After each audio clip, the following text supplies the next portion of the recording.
Well, power is the ability to affect others to get what you want. And you can do it in three ways. You can coerce people, so-called sticks. You can pay them, carrots, or you can attract them and persuade them. And that's what I call soft power. So carrots and sticks are hard power. Attraction and persuasion is soft power. And they're all ways of getting others to do what you want. Soft power is often interpreted by some people as simply meaning cultural relations. And some complain, oh, well, it doesn't have much effect, it's just soft. Others claim too much for it. They said that, it can solve all problems. It clearly can't. For example, it's not going to solve North Korea's nuclear problem. So the term smart power, I developed that as a way to say in practical, day-to-day policy, you've got to combine hard and soft power. But you want different mixes, different combinations in different situations. And it's interesting to see that Hillary Clinton picked up smart power as a slogan for the Obama administration.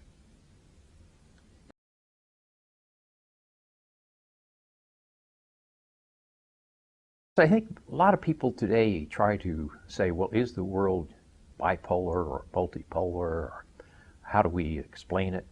And the answer is there's no single dimension. Back in the old days of the 19th century or the early 20th century, when military power dominated everything, it didn't matter much. But today you have very different distributions of power on the military level, the economic level, and the transnational level. Let me use this metaphor of a three-dimensional chess game. Think of a board where on the top board of the game, military power, basically the United States is the only country with a global military reach. But on the middle board of this game, economic power among states, the world's multipolar. It has been for 20 years or so, ever since the European Union began to get its act together, and now with China joining in. And you go to the bottom board of transnational relations, things that cross borders outside the control of states, like climate change or terrorism and so forth. Their power is chaotically distributed. It makes no sense to talk of unipolar or multipolar or bipolar. And so in that sense, the three-dimensional chessboard helps to remind you that there isn't one single way in which power is distributed in today's 21st century. One of the problems is a country can have more power resources than any other. For example, the U.S. has more resources to produce hard and soft power, but if it's inefficient in converting those resources into outcomes, that's the problem of power conversion. And, the United States government was born to produce, if you want, to protect liberty rather than produce efficiency. And so very often, if you look at the battles between Congress and the executive branch, or the freedom of the press, which may make it difficult to control leaks and so forth, there are times when America is not as good at converting all its power resources into outcomes we want as we might otherwise like. On the other hand, some of that helps our soft power. The fact that we are a country which lives up to democratic ideals and freedom of speech and so forth may make people admire us, even though it may make us less efficient on any given policy. I think we'll always have a government which has a degree of inefficiency because it was designed that way. The old joke goes that the founding fathers created the government we have so that King George couldn't rule over us again, and neither could anyone else. So we're not about to give up these things which create inefficiencies because they do preserve liberties. Democracies often have more problems with power conversion in the sense that power is spread domestically. There's a legislature and executive branch, and they can interfere with each other at times. Sometimes they reinforce, sometimes they compete. Autocracies often don't have that kind of a problem. On the other hand, autocracies over the long term fall prey to a different problem, which is they begin to believe themselves. There's not independent criticism. And so they can make a different type of error, not too much competition, but just the opposite, not enough competition.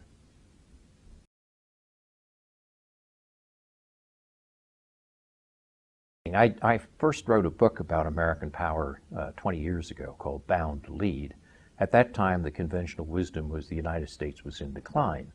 And I didn't think that was right. And I think that the predictions I made in that book actually turned out to be correct. But then from 2001 on, we made the opposite problem, not thinking that we were in decline, but thinking that we were so powerful we could do whatever we wanted. And that led to hubris and to mistakes like the invasion of Iraq. And now we're back into thinking about decline again. Public opinion polls show a majority of Americans think the country's in decline. What I try to argue in my book is that these cycles tell us more about psychology of the American people than about reality. In reality, we're not doing that badly. America was about a quarter of world product in 1918, became about 50% of world product after World War World War II, which is artificial because other countries had been destroyed. Gradually we decline, if you want to use that word, to about 20-25% in 1971, and that's about where we are today. I think what's happening in the world in the 21st century is two great power shifts. One is the shift from states, and there you have a power transition, if you want, from west to east. If you look at Asia, in 1800, Asia was more than half the world's population and more than half the world's product. By 1900, it was down to 20% of the world's product, mainly because of the Industrial Revolution in America and Europe. Now, in the 21st century, we're seeing Asia returning to a proportion of world product consistent with its share of world population. That's sometimes called the rise of China. It's much more than that. It's actually a general shift back to a more normal relationship from west to east. I think that's a problem that we can manage. I think actually it may be good overall in the long run, but it's going to take some managing. The other great power shift of the 21st century is the shift away from all governments, whether in Asia or in America or Europe, to non-governmental actors or non-state actors. And that is something that happens because of the enormous progress in information technology, which means that the barriers to entry in playing a major role in international politics is greatly diminished. It's now very cheap for anybody with access to Skype, for example, to communicate around the world. And what we see is this power diffusion leads to non-state actors who can do things they previously couldn't do. Some of them are very good, like Oxfam. Some of them are very bad, like Al-Qaeda. And also to super-empowered individuals, as we saw in the case of WikiLeaks.